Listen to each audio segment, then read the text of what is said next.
Hi, this is Vaibhav Guthari and आज हमारे साथ है वरुणदीप सिंह, जिसका ईवाई में सिलेक्शन हो चुका है। पर इस वीडियो का टॉपिक है कि हमें आर्टिकलशिप कहाँ से करनी चाहिए, मिड साइज, बिग फोर या स्मॉल फर्म। तो हम सब कुछ डिस्कस करने वाले हैं कि लाइक हमारा बिग फोर्स में सिलेक्शन नहीं हो रहा है या फिर वहाँ से कोई रिस्पॉन्स नहीं आ रहा है, तो क्या करना चाहिए। और अगर आपको उसका इंटरव्यू देखना है कि कैसे होता है, कितने राउंड्स होते हैं, तो उस पर एक वीडियो हम बना चुके हैं। उसका लिंक आपको डिस्क्रिप्शन बॉक्स में मिल जाएगा। तो चलिए वीडियो को शुरू करते हैं। Okay. Hi Hi, Varun. Vaibhav. Varun this side. Yes. So, first of all, तो we have to choose कि हम लोग को किस फील्ड में इंटरेस्ट है, ठीक है। ऐसे ना वैसे अपन सबको पता है कि ऐसे तीन टाइप की फर्म होती है, एक मिड साइज फर्म, स्मॉल एक size big and big four four, और स्मॉल, यस। है ना। हाँ। तो सबसे पहले अपन को ये चूज करना चाहिए कि अपने को फ्यूचर प्रोस्पेक्ट्स क्या है अपने, कि अपने को अपनी सिटी में रहना है, अपने को खुद की प्रैक्टिस खोलनी है, या अपने को वर्क मतलब ऐसे किसी को यहाँ पे जॉब करने का है अपने को। तो we have to choose between these two. अगर हम लोग ने इसके बीच में चूज कर लिया कि ठीक है, ऐसे according like in my case I went for कि मेरे को आगे जाकर के जॉब करना है। ओके। तो उसके केस में क्या था कि ऐसे मैंने बिग फोर और अपर मिड साइज, तो स्टूडेंट्स वांट वो लोग ऐसे कुछ चाह सकते हैं, मतलब ऐसे किसी को चाहिए तो वो स्मॉल हम्म। साइज और जैसे बिग फोर में नहीं मिल रहा है, तो what they can do is they can apply in the other firms too. वहां पे अगर सिलेक्शन हो जाता है उनका, तो दे कैन से कि तुम थोड़ा होल्ड करो due to some family issues और सब कुछ भी, ऐसे कुछ भी हम्म। बहाना मार के हाँ। ऐसे let ask them to hold for a week or so. अगर तब तक if you get a little hope or little reply from big force, you can deny them, like you don't have to jump in for the first offer they give you। Yes ऐसे yes. थोड़ा wait करके analyse करके करना हाँ। है ऐसे, तो लेकिन बहुत मुझे लोग का ये रहता है कि ऐसे कहीं से रिप्लाई नहीं आ रहा है। हम्म तो मुझे क्या लगता है कि अगर जैसे हमको सॉरी। बिग फोर से रिप्लाई नहीं मिल रहा है, तो हाँ। अपन को जो भी अपन राष्ट्रीय, अगर ऐसा माने कि हमको बिग फोर से रिप्लाई मिलेंगे, तो हम राष्ट्रीय जो भी फर्म ज्वाइन करना चाहते हैं, हम एक बार हम्म। वहीं पे अप्लाई कर लें। वहाँ पे रजिस्ट्रेशन नहीं करें, क्योंकि रजिस्ट्रेशन अपन अप्रैल तक कर सकते हैं। और बिग फोर में फिर भी कंटिन्यूसली अप्लाई करते रहें। तो हाँ। अगर बिग फोर में मिल जाता है तो वहाँ स्विच हो जाओ। नहीं तो लास्ट ऑप्शन जो आपका था वहाँ ज्वाइन करनी थी आपको, तो वहीं पे हो। तो आपका एक्सपीरियंस नहीं, एडिशनल हो एक्चुअली जाता इसमें क्या है। इसमें क्या होता है ना कि ऐसे जिस दिन से मैं ज्वाइन करता हूँ उस दिन I have to fill several forms. Okay. अगर मैंने उस फॉर्म को अटेस्ट कर दिया और खुद का सिग्नेचर कर दिया और फिर हम्म। उसके बाद मैं फॉर्म चेंज करता हूँ, तो I will be considered as a transfer case. जिस दिन मैं ओके। वो फॉर्म सबमिट करता हूँ वो आईसीआई को सबमिट हो जाते हैं मेरे सारे डॉक्यूमेंट्स। हम्म। और फिर उसके बाद मेरा उस टाइम पीरियड से आर्टिकलशिप पीरियड चालू होता है 3 साल के लिए। हम्म। जैसे मेरा ईवाई में है तो मेरा 22 मार्च 2021 से लेकर के 21 मार्च 2024 तक है। अगर मैं उससे पहले अगर अपने जिस दिन मेरे को ज्वाइन करना है उस दिन से लेकर के मेरे को अपना स्टैम्प पेपर और सब पे डेट्स डालनी पड़ेगी। ऐसे हम्म। इसका भी बहुत बड़ा प्रोसीजर है, उसके बारे में हम लोग ऐसे अगले वीडियो में देखते हैं। तो हम्म। अब पहला अपने को क्वेश्चन क्या है, अपने को ये चूज करना है कि अपने को कौन सी फर्म चाहिए, किस टाइप की चाहिए। हाँ। अब अपने ऊपर तो है नहीं कि कहाँ से रिप्लाई आएगा कहाँ से नहीं आएगा, तो we have to choose between mid size and big four and small size. अगर आपको हम्म। स्मॉल मतलब मिड साइज और बिग फोर में क्या होता है, वी हैव सेवरल फील्ड, जैसे ऑडिट हो गया, स्टैट ऑडिट हो गया, इंटरनल ऑडिट हो गया। उसमें भी टैक्स में भी डायरेक्ट टैक्स इनडायरेक्ट टैक्स हो गया, इसमें रिस्क एडवाइजरी होता है, मर्जर्स एंड एक्विजिशंस होता है, ऐसे ये सारे फॉरेंसिक ऑडिट होता है।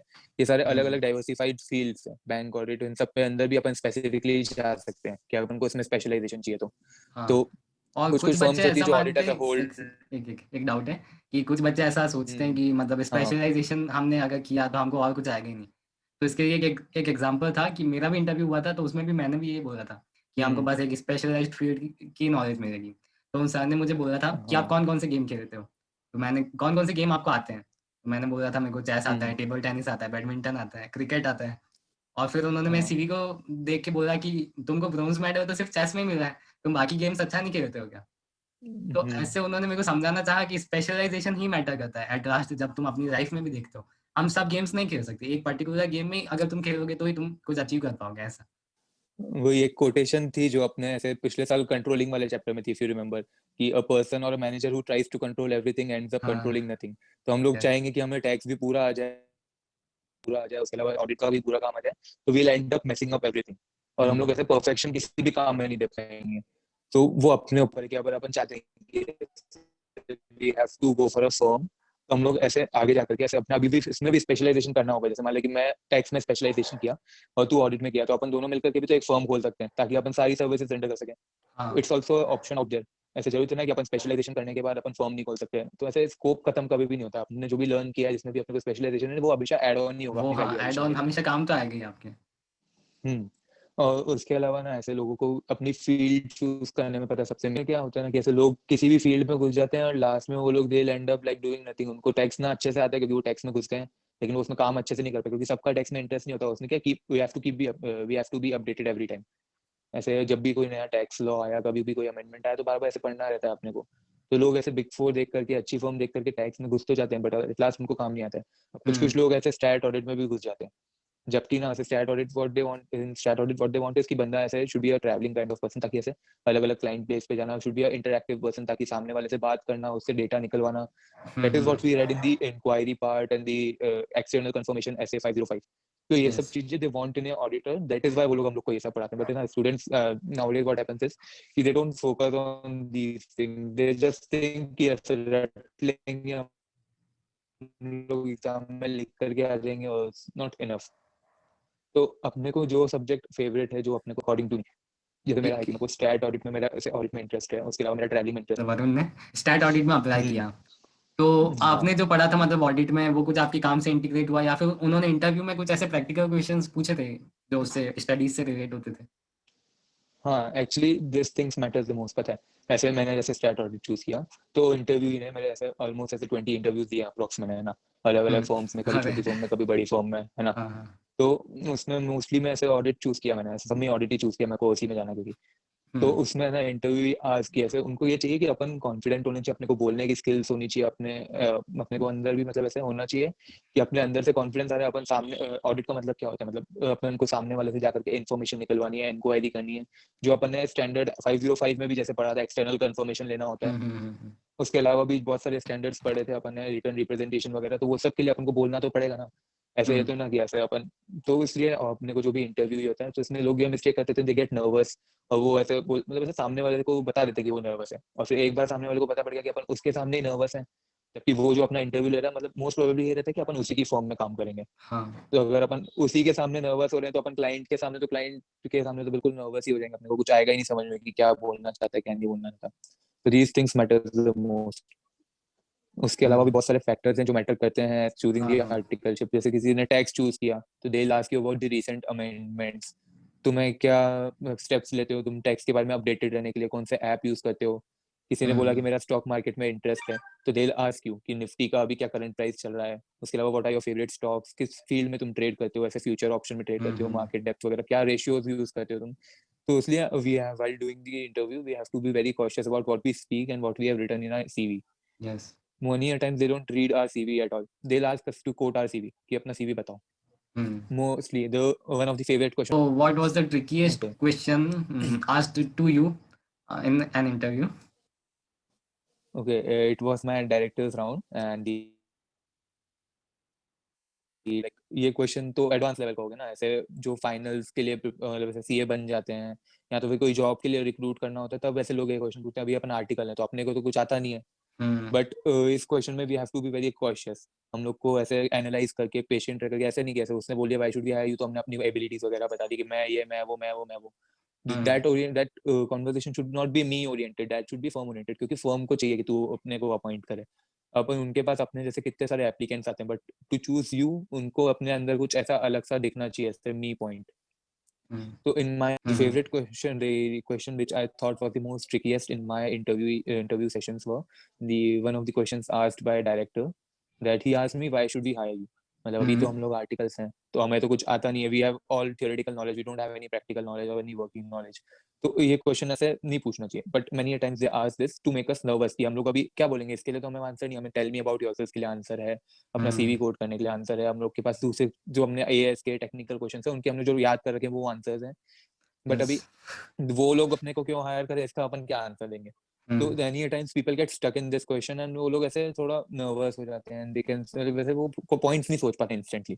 हम्म तो what my advice to this is कि ऐसे you should be prepared for this question first of all. तो फिर उसके बाद you should have some points जिसमें तुम मी ओरिएंटेड नहीं हो, ऐसे फर्म के लिए भी कुछ हो, ताकि उनको भी लगे, जैसे इन माय केस मेरा ऐसे ट्रैवलिंग में इंटरेस्ट है, ऑल्सो हाँ मेरा फोटोग्राफी में इंटरेस्ट है. So I told him कि ऐसे I have a keen interest in traveling and I am fond of traveling.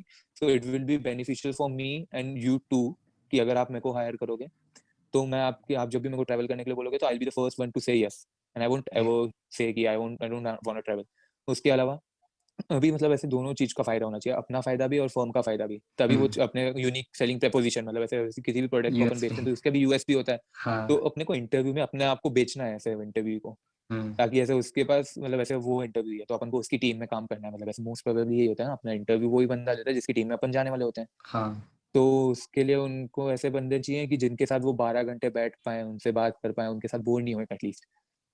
तो उस हिसाब से, उसके अलावा ऐसे व्हाट आई आंसर्ड इज कि ऐसे why should we hire you, मैं कि my according to me I'm a kind of enthusiast and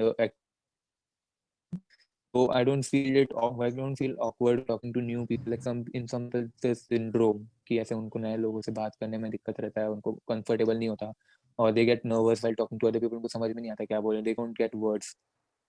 So many a times these things matter and these matters a lot. और उसकी वजह से ना लोगों के बहुत अच्छे मार्क्स आने के बाद भी they get rejected क्योंकि they don't have that special point that they require at EY or any big four or any big 10 firm. उसके बाद ऐसे दी कॉन्वर्सेशन जो भी अभी वो मान ले आपने से क्वेश्चन पूछ रहा है तो that should be a monotonous thing, सिर्फ वही पूछे जा रहा है and we are giving the to the point answer. It should be like थोड़ा बहुत ऐसे कंफर्टेबल होकर के ऐसे हम लोग बोलेंगे, बात करेंगे फ्रैंक होकर के तो भी चलता है, but it should not be like that कि ऐसे सब कुछ फ्रैंकली होकर के हिंदी में बात करने लगे. हाँ, दिस थिंग्स आल्सो मैटर. ऐसे वो ट्राई करेंगे अपन से हिंदी में बात करने का और फिर उसके बाद अपन भावुक होकर के बिल्कुल ऐसे हिंदी में बात करना चालू कर देंगे और ऐसे इंटरनली अपन रिजेक्ट हो चुके हैं बट वो अपने मजे ले रहे हैं. So instead ऐसे वो जब भी हिंदी में बात करें तो we should answer in English only. We should be professional. We are professionals. अगर हम लोग क्लाइंट प्लेस पे भी जाएंगे तो we'll represent our organization. तो हमें ऑर्गेनाइजेशन को रिप्रेजेंट करना है तो हमें उस कैपेबिलिटी में अगर अपने साथ किसी बड़ी फर्म का नाम लग रहा है तो अपन को उनको रिप्रेजेंट करने जाना है और अपने को ऐसा प्रेजेंट करना है कि ऐसे उन्हीं को अपन प्रेजेंट कर रहे हैं. जैसे अपन ऑडिट के लिए जाते हैं तो उनको नहीं पता होता कि अपन आर्टिकल्स हैं, अपन क्या है, कंसीडर्स कि अपन ईवाई के एम्प्लॉइज हैं और अपन ऑडिट करने आए हैं. तो वो अगर अपन लोग उनके लैंग्वेज में उनके साथ ऐसे अनप्रोफेशनल होकर के बात करेंगे तो अपन में प्रोफेशनलिज्म कहाँ रहा. ऐसे वो अपने को रेस्पेक्ट क्यों करेंगे. तो अपने को ऐसे थोड़ा ऐसे बात करना होगा कि ताकि ऐसे उनको लगे कि ऐसे अपन कहीं प्लेस पे भेजने लायक चीज है, मतलब ऐसे. तो these questions are the most asked thing. और उसके बाद जो अपने को किसी को मिड फॉर्म में या फिर स्मॉल साइज फॉर्म में जाना है और ऐसे कोई सोच रहा है कि ऐसे किसी का प्लान है घर पे मतलब अपनी सिटी में रहने का या तो प्रैक्टिस खोलने का, तो there are several pros and cons of everything. There are two sides of a coin. ऐसे अगर किसी चीज का पॉजिटिव पॉइंट है तो उसका नेगेटिव पॉइंट भी होता है. अब जैसे स्मॉल फर्म्स है तो उसके पॉजिटिव पॉइंट्स क्या हो सकते हैं कि ऐसे स्मॉल फर्म्स में ऐसे वर्क एक्सपोजर आपको हर फील्ड में मिलेगा. उसके अलावा देयर इज कि अपन को उस फर्म में आगे बढ़ने का मौका मिलेगा. नो डाउट ऐसे अपन को बिग फोर में भी मिलता है बट ऐसे उस फर्म में अपन को पार्टनरशिप तक पहुंचने में थोड़ा कॉर्पोरेट लेवल बहुत छोटी होती है, अपन सीधा पार्टनर के साथ ही काम कर रहे होते हैं. But in Big Four what happens is कि there is a long corporate ladder. मतलब अगर अपन डायरेक्टर की लेवल तो बहुत दूर है, अपन पार्टनर के लेवल से भी देखें ना तो पार्टनर के अंदर में होते हैं मैनेजर, मैनेजर के अंदर में होते हैं असिस्टेंट मैनेजर, असिस्टेंट मैनेजर के अंदर में होते हैं एग्जीक्यूटिव, एग्जीक्यूटिव के अंदर में होते हैं सीए जो अपन मतलब आर्टिकल्स जो होते हैं. तो अपन सीए बनते हैं, अपन एग्जीक्यूटिव बनते हैं, फिर उसके बाद असिस्टेंट मैनेजर. तो it's a long journey over there. But अगर आप स्मॉल फर्म में पर जाते हो तो स्मॉल देयर इज फर्म्स में चांसेस कि जैसे जल्दी से सीनियर पार्टनर बनने, नेम पार्टनर बन जाओ. आप जैसे ही सीए बने आपने 2-3 साल काम किया और तो वहीं पे उसके आप वर्किंग पार्टनर बन जाते हो. ऐसा स्मॉल फर्म्स में ज्यादा होता है. और मैंने भी लिंक्डइन पे अभी एक पोल भी किया हाँ, था तो इसके कि मतलब बेनिफिट्स भी है. which firm is best to choose, like big four, top 20, mid size or small. तो the most answer I get in the comment हाँ. box are like कि अगर आपको जॉब करनी है और आपकी स्पेशलाइज्ड फील्ड कोई डिसाइडेड है तो आप बिग फोर में जाओ. अगर आपको फील्ड्स एक्सप्लोर करनी है कि उनके बारे में डीप नॉलेज चाहिए तो आप मिड साइज में जा सकते हो. और अगर आपको खुद की प्रैक्टिस करनी है, आपको सब कुछ सीखना है तो स्मॉल फर्म में जा सकते हो. पर ये कोई लाइन नहीं है कि मतलब आपको ये करना है तो स्मॉल, ये करना पड़ेगा.